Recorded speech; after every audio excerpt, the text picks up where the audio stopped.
Mayoral Memo with Matthew Dickerson from Dubbo Regional Council.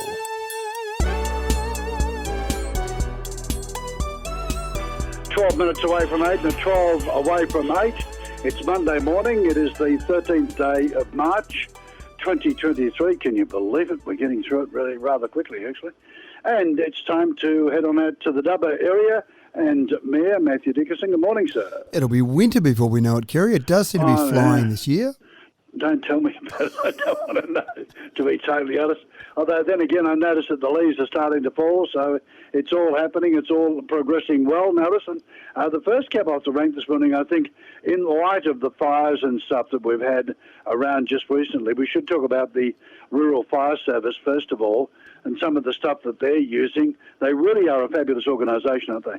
They are a fabulous organisation, and it's always interesting how council is involved with other agencies when something happens, when it's floods or when it's fires.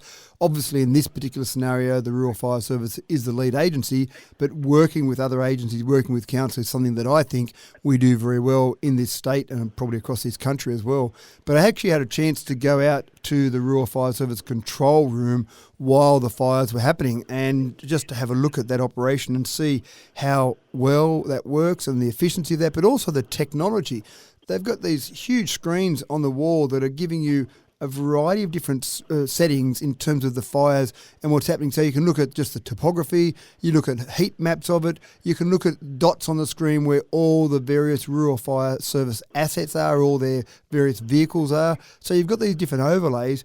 And of course, some people always say, well, talking to people on the ground is the best information. But when you're on the ground, you're at ground level. Some of these aerial views gave a really good indication. And just, for example, where the thicker trees were, so where there was more density of trees, obviously you're trying to keep the fire away from there. So the communication between the control room and the people on the ground was essential. So they can say, it's going north, we don't want it to go north because that's where the trees are. See if you can get it to go back around this direction. And obviously you're relying on what the wind might do. And then you're also communicating with the large aerial tanker, which is situated at Dubbo, the big RJ85, and getting that to drop some retardant in front of the fire, not on the fire, in front of the fire to try and stop that going through there, or on property to try and protect some property. So it was actually quite a fascinating experience.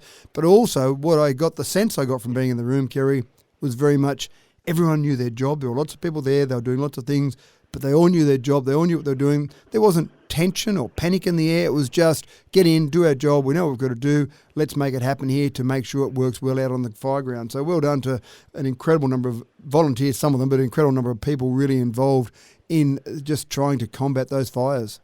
Yeah, good stuff. Now, just a quick one too this morning on council at the moment is planning a very large release of land looking to the future, obviously, and future growth, which of course is happening right across. This is a big project, isn't it? The Northwest Precinct area, this is called, Kerry, approximately 6,000 blocks of land will be released there over probably the next 20 years. The really exciting opportunity we've got at the moment, though, is that it's all open land, it's all greenfield.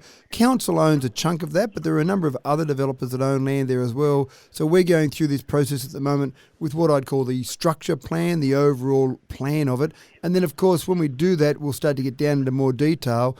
And you've got to get developers on board, which they seem to mainly be as well, because to a certain extent, developers want to do what they want to do with their land.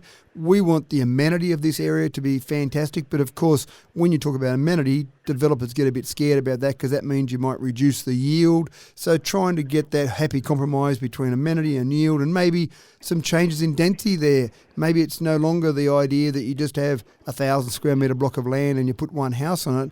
Maybe we've got to work out ways to have some different levels of density to suit different people living in different areas. So it's an exciting opportunity, but a fair bit of work to go there yet, Kerry.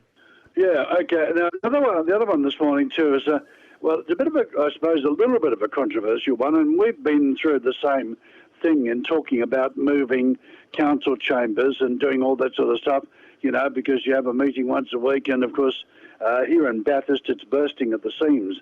Our civic centre, seriously, with the amount of people that have now got to work in the growing cities. And you guys are going through something similar at the moment, aren't you? We are. Actually, have they moved the council chambers? I'll have to talk to the Bathurst Mayor and find out how that went. Yet. Right, they're just talking about it. No, not yet. Yeah, no, right. Still talking about it. Yeah. So exactly as you said, we've got council chambers. We use them twice a month. We've got 2 meetings a month. I reckon they're probably used for a sum total of 3 hours a month. And it's a fair amount of space. I would estimate, I'd have to actually measure it, but it's about 150 square metres, I'd say. And we've got, exactly as you said, we need staff, we need more staff. We've got a small building across the road from our main council building. That's got a few staff in there.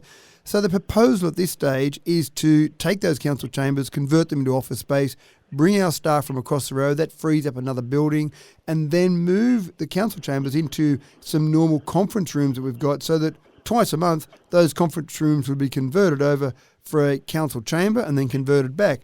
And we've already heard from some former councillors who are unhappy about the idea, unhappy about the loss of history with all those important decisions that have been made in those council chambers, and suddenly that'll be all thrown out the window. And I understand that. We moved into those council chambers back in the late 70s, so they've been there, they've been the council chambers for a significant number of decades.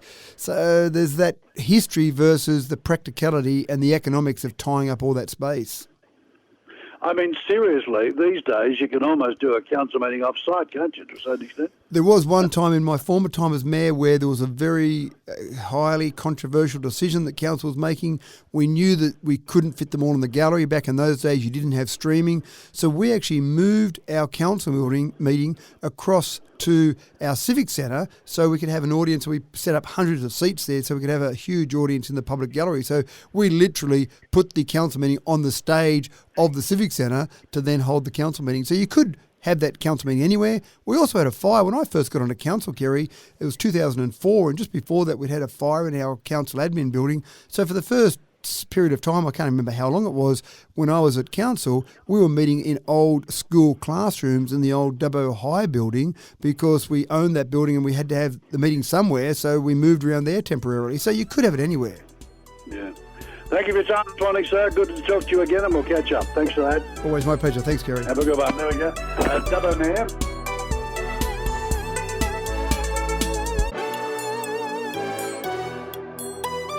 Mayoral Memo with Matthew Dickinson from Dubbo Regional Council.